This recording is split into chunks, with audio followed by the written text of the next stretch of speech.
Howdy everybody, and welcome back to another episode of Malenia's Arsenal, the series where we fight Malenia in NG7 with every single weapon. In this episode, we'll be using the Curseblades Cirque. These are from those weird-looking, freaky bird-type things. There's one in a dungeon that you fight. Anyway, it is a backhand blade. Now, before we get into this, I'd like to ask you guys, please, if you enjoy the content, please leave a like, subscribe if you want to see more, and leave a comment if you want to choose what's next. This one was chosen by somebody named Final Starman. Thank you very much. It's a very, I have a good feeling about this weapon. Let's go ahead and get into it, shall we? Weapon of the Masked Cursed Blades. Circular backhand blade with wave-like cutting edges, sharpened into points that incite blood loss. Long ago, this was employed by the ascetics who strove to become tutelary? Oh my goodness, deities, as a ritualistic object in their self-flagellating dances. Deadly Dance, an aggressive spinning skill that tears into foes using circular blades held in each hand.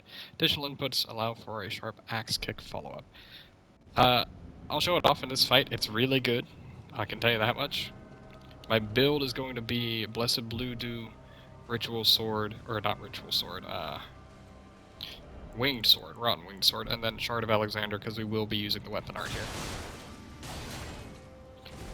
To say the least, this thing does good damage.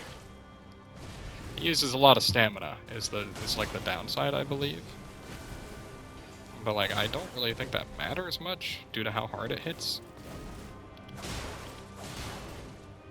As you can see, it's already hitting for very large numbers, and I'm not even running that much damage boosting.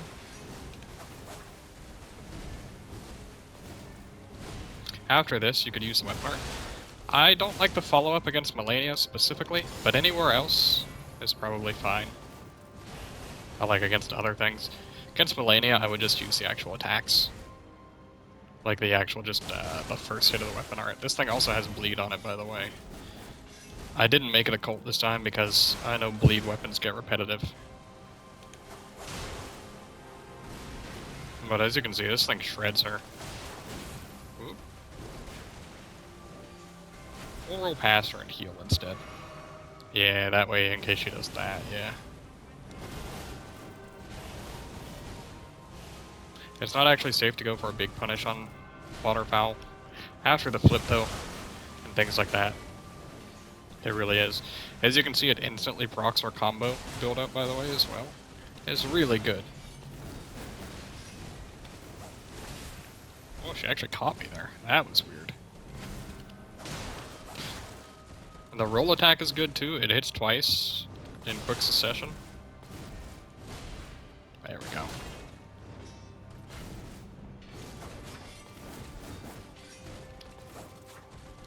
I like the run attack, it keeps you sprinting afterwards.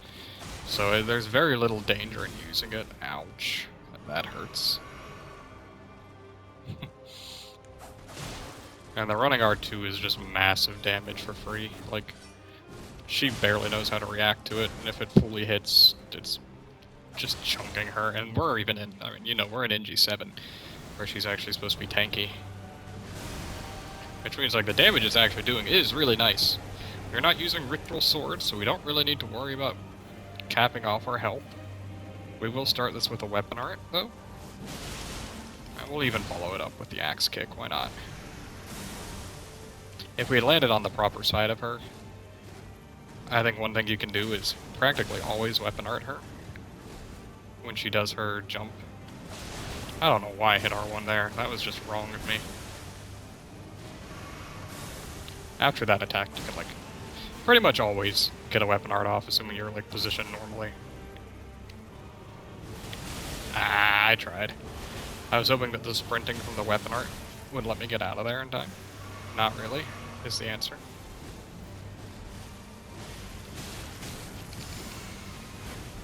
Alright, well, we survived it, that's what matters. We handled it very poorly. But that's not on this weapon, that's just on me. One day I'll learn that dodge, possibly. What do you think? Kick? Yeah. I mean, you can see, when we actually combo her, the damage racks up so fast.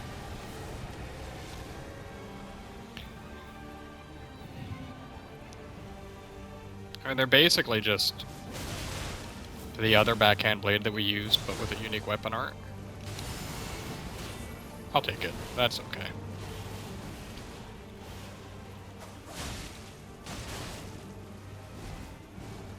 And I mean, the last backhand blade did well against her, I think, at least.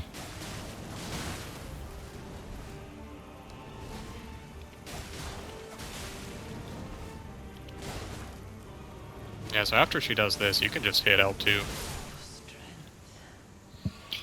Yeah, it's really good. And as you saw, we had the Blessed Blue Dew on, and look, overall, it means we used like 50 FP through the fight. Like, we were down 50 FP by the end of it. That's really good. No worries at all about running out of FP there. So I think, honestly, with that sort of... With the Blessed Blue Dew, you could probably put like 5 points into Mind, and then the rest go into like another scaling stat if you have it. We're actually going to change this to the combo talisman. I know which one that is, totally. Oh, I didn't even look at... I'm sorry, guys. I didn't even show off the full moveset. Here's the R2. I mean, like, it's pretty good. But, like, you don't even need it, as you could tell. And the running R1 is nice. I will say the running R1's a little funky in combat, because it tends to, like, swoop to the side a little, like you're trying to pass the person and slash them at the same time. I don't really know what that's about, but not that big of a complaint. Comparing range, by the way, 2 things about this. First of all, it has way less range. But I think it's actually okay, because it's got forward-reaching range. So it ends up being not that much shorter, even if it looks like it. I will say, guys, if you're actually watching at this point, thank you very much. I don't say that very often. But looking at the analytics and stuff, this right here, the run up to Gideon and all that, tends to be the lowest point in the video. So I'd just like to say thank you if you watch it instead of like skipping through or anything. I don't really cover much, but what I cover something that I think is important, the weapon range at that point. So, thank you for watching, pretty much. Also, these things have 49 guard boost. That's pretty good. Actually, that's massive. Why do these things have so much guard boost, dude? Or at least for, like, the kind of weapon that we're using, it's massive. Oh, I knew you'd come.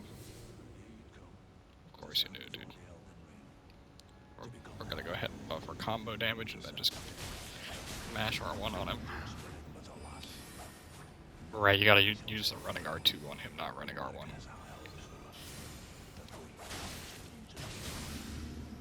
And, like, he's practically already set off. Yeah, that thing. Yep, that's what I was afraid of. There he is. This is the section that you want to be against him in, is over here. I mean, as you saw, the combo damage brought me up to like 5,000. Or brought me up to 1,000 damage on that running R2. This thing shredded him.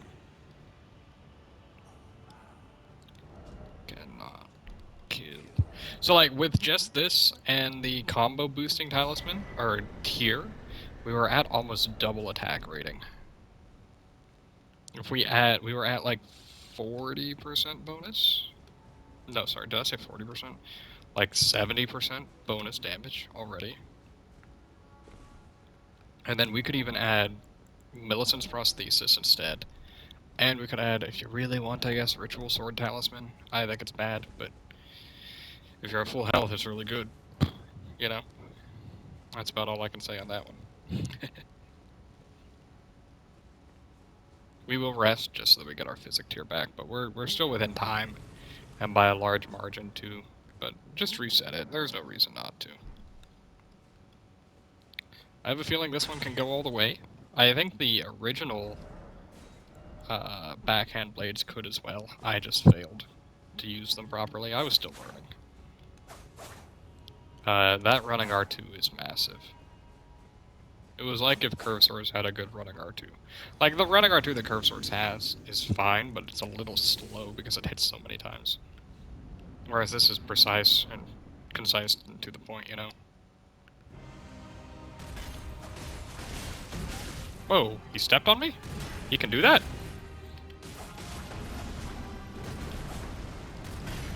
Since when? Alright, hold on.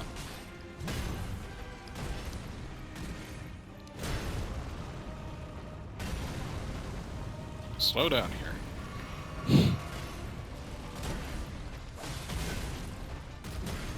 This is why I don't use the ritual sword talisman, by the way.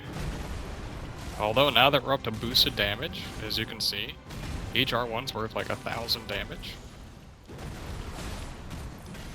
That jump attack was 1,800 damage alone.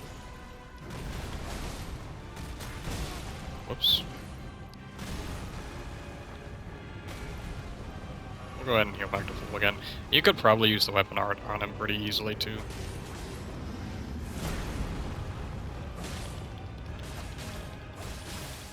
Yeah, and we got a bleed right there, a bleed proc.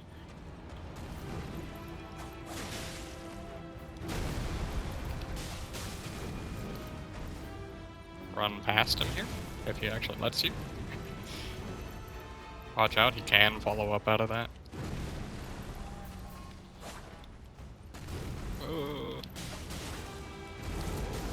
I gotta remember to not try and roll it.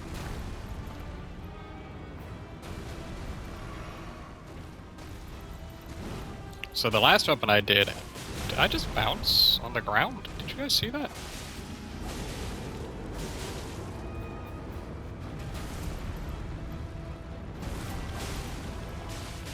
Alright, go to town on him.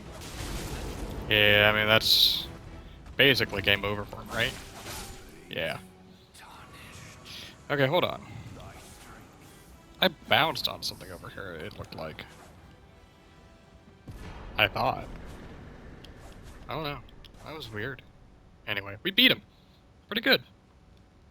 And with 8 flasks left, that's better than the average. I think usually we have like 6.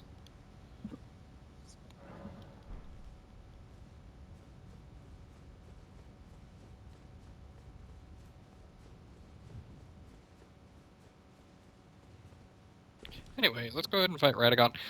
I gotta tell you, after using the dueling shield,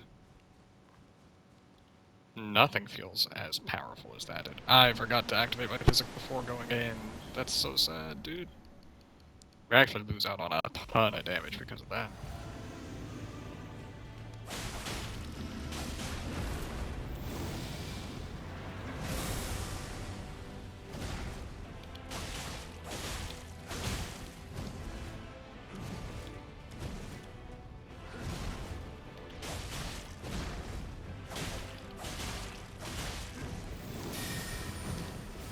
Cool.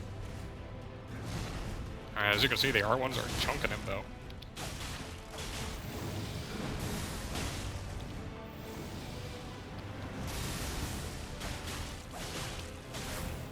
I was worried he might, yeah. Please heal fast enough. Oh. Okay, this is bad. We'll just hang back instead.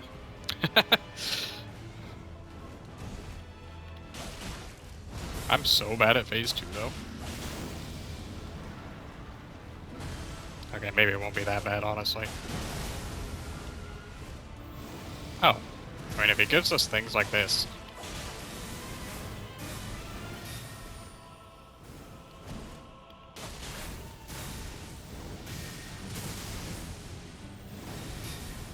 I would like to heal, though. Honestly. That's what I'm waiting on. Or not. I mean, like, why even heal, honestly, right?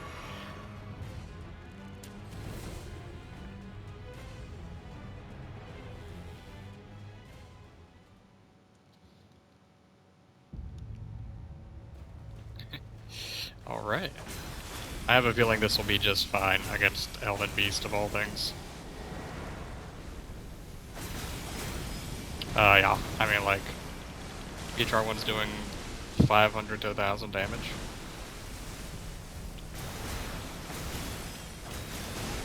Oh, that hit me. I mean, I should have known it would hit me. I was hoping to mash out some DPS. We're probably heading to rings here. Whoops, wrong button. Also not rings, okay. Weird.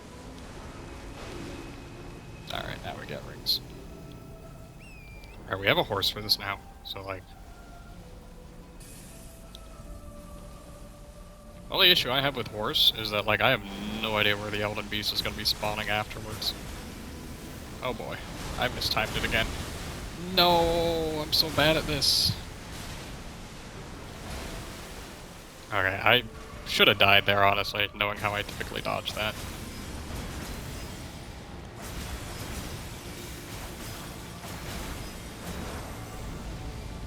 Oh, I dodged it early. Oh, I'm dead. Goodbye, game. I tried, guys. Wait, maybe I lived. Oh, I super lived. What? Just heal. Mash heal. Oh, goodness gracious, I can't see. I'll take the damage. Sometimes you just gotta... And that should be the rest of the danger of the fight, though, honestly. With how this fight usually goes. He'll do triple rings, and then he'll come back down. He'll try to stall for a little bit, but we have a horse now. I will say, the mount attack is really stubby. So maybe not the best, but... The rest of it feels really good.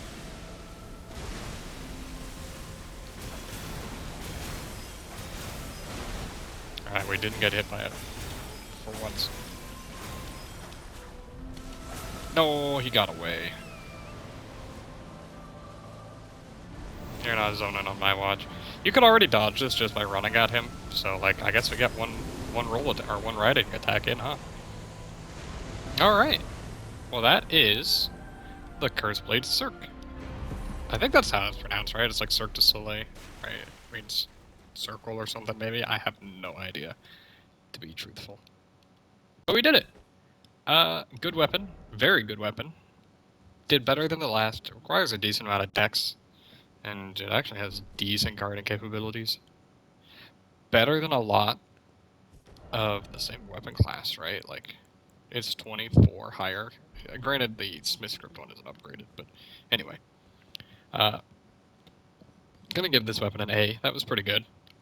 I don't manage this kind of pressure very well against bosses like Radagon. Like, I don't know when I'm ever gonna finish a combo, but anyway. Thank you for watching, if you did. This one was fun, and it was easy to use. It's a very intuitive weapon. It just matched R1. I barely used the R2. Anyway, thank you for watching. I'll see you guys next time. Bye.